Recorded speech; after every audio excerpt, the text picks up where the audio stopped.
जब देवर्षि नारद बने बंदर।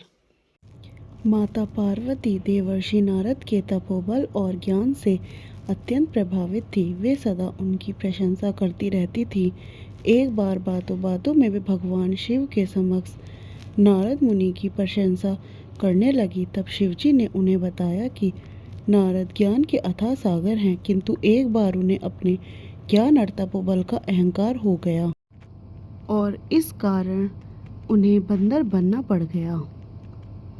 देवर्षि नारद के बंदर बनने की बात से माता पार्वती पूर्णतः अनभिज्ञ थी।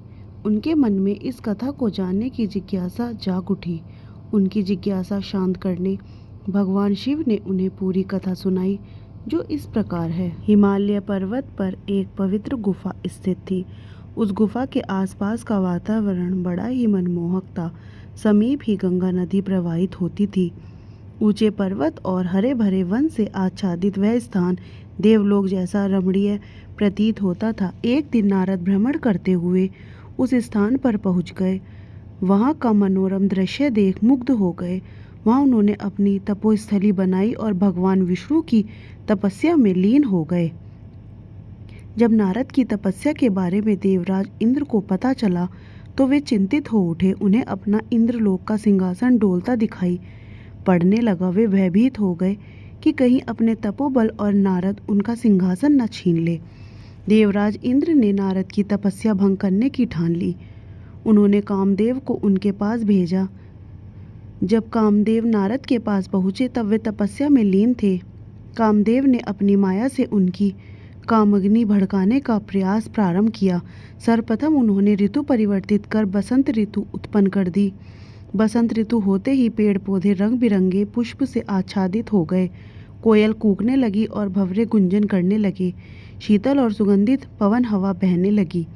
कामदेव ने नारद के पास अप्सराएं भेजी, जो नृत्य कर उन्हें अपनी ओर आकर्षित करने का प्रयास करने लगी, किंतु कामदेव का संपूर्ण प्रयास विफल रहा। नारद की तपस्या भंग न हो सकी। यह देख कामदेव भयभीत हो उठे। उन्हें भय था कि कहीं इस कृत्य के लिए नारद उन्हें श्राप न दे दे। वे उनसे क्षमा मांगने लगे। नारद ने उन्हें तो क्षमा कर दिया, किंतु काम को जीत लेने के कारण उनका मन अहंकार से भर उठा। मन में अहंकार लिए वे भगवान शिव के पास पहुँचे और उनके सामने स्वयं का बखान करने लगे। शिवजी समझ गए कि नारद अहंकार में चूर हैं। उन्होंने नारद को परामर्श दिया कि यह बात भगवान विष्णु को न बताएं। शिवजी जानते थे कि भगवान विष्णु यदि नारद के अहंकार को समझ गए तो इसका परिणाम नारद को किसी न किसी रूप में भुगतना पड़ेगा। किंतु अपने अहम में चूर नारद ने शिवजी की बात नहीं मानी और क्षीर सागर पहुंचकर भगवान विष्णु के समक्ष कामदेव की माया विफल करने का वृतांत सुना दिया। भगवान विष्णु को नारद का अहंकार समझते देर न लगी। नारद से वे कुछ न बोले, किंतु उनका अहंकार तोड़ने अपनी लीला रच दी। कुछ देर उपरांत नारद भगवान विष्णु से आज्ञा लेकर प्रस्थान कर गए। वे जिस मार्ग से जा रहे थे वहाँ भगवान विष्णु ने अपनी माया से एक सुंदर नगर का निर्माण कर दिया। उस नगर का राजा शीलनिधि था। उसकी पुत्री विश्वमोहिनी थी, जो सौंदर्य की प्रतिमूर्ति थी। उसके सौंदर्य पर रीझ कर कई राज्यों के राजकुमारों ने उससे विवाह करने का प्रस्ताव राजा के पास भिजवाया था, किंतु किसी राजकुमार का प्रस्ताव स्वीकार करने के स्थान पर राजा शीलनिधि ने राजकुमारी विश्वमोहिनी के स्वयंवर का आयोजन कर दिया। कई सुंदर सुयोग्य और प्रतापी राजकुमार स्वयंवर हेतु नगर में उपस्थित हुए। नारद नगर में पहुंचकर राजा शीलनिधि से मिलने पहुँचे। राजा शीलनिधि ने उन्हें राजकुमारी विश्वमोहिनी के स्वयंवर के बारे में बताया था। उसकी हस्तरेखा देख उसके भविष्य के बारे में जानकारी देने का निवेदन किया था। राजकुमार विश्वमोहिनी जब नारद के समक्ष उपस्थित हुए तो वे उसका रूप देख मोहित हो गए। उसकी हस्तरेखा में लिखा था कि जो व्यक्ति उससे विवाह करेगा वह अजय और अमर हो जाएगा। नारद ने हस्तरेखा में लिखी यह बात पढ़ तो ली, किंतु राजा और राजकुमारी को नहीं बताई। वे उन्हें कुछ और ही बताकर वहां से चले आए। नारद मुनि अपना वैराग्य भूल चुके थे। वे राजकुमारी से विवाह करना चाहते थे। उन्होंने भगवान विष्णु का ध्यान किया। जब भगवान विष्णु प्रकट हुए तो नारद ने उनसे सुंदर रूप की मांग की ताकि सुंदर रूप के बल पर राजकुमारी विश्वमोहिनी से विवाह कर सके।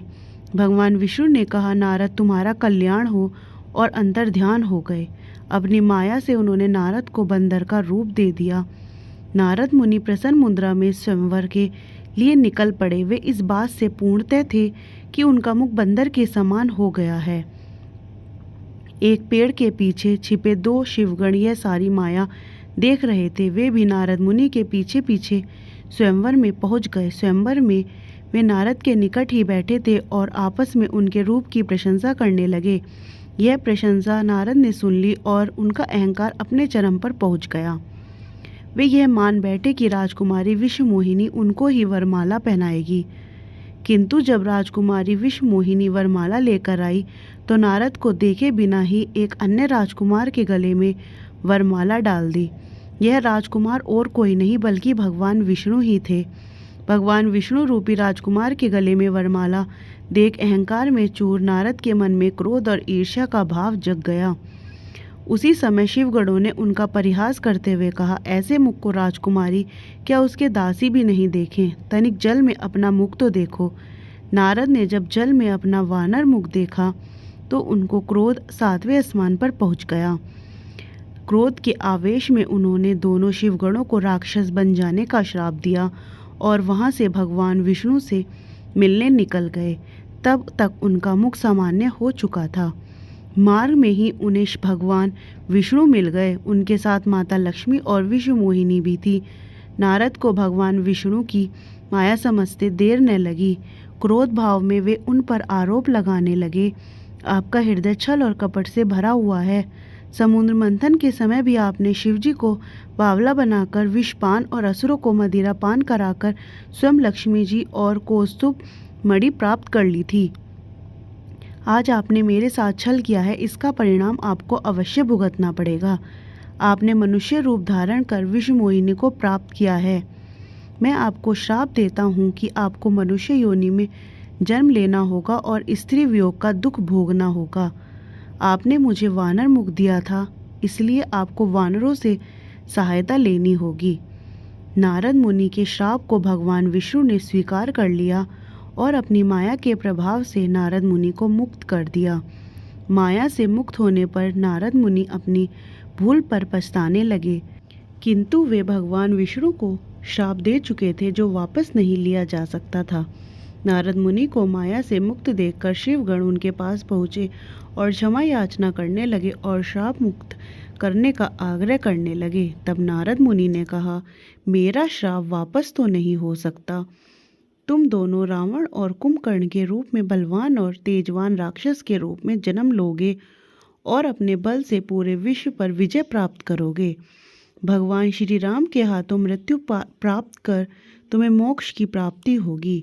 इस तरह नारद मुनि के अहंकार ने उन्हें वानर मुख बनाकर परिहास का पात्र बना दिया और उनके क्रोध वशीभूत दिए श्राप के कारण भगवान विष्णु को श्री राम के रूप में जन्म लेकर सीता वियोग सहना पड़ा।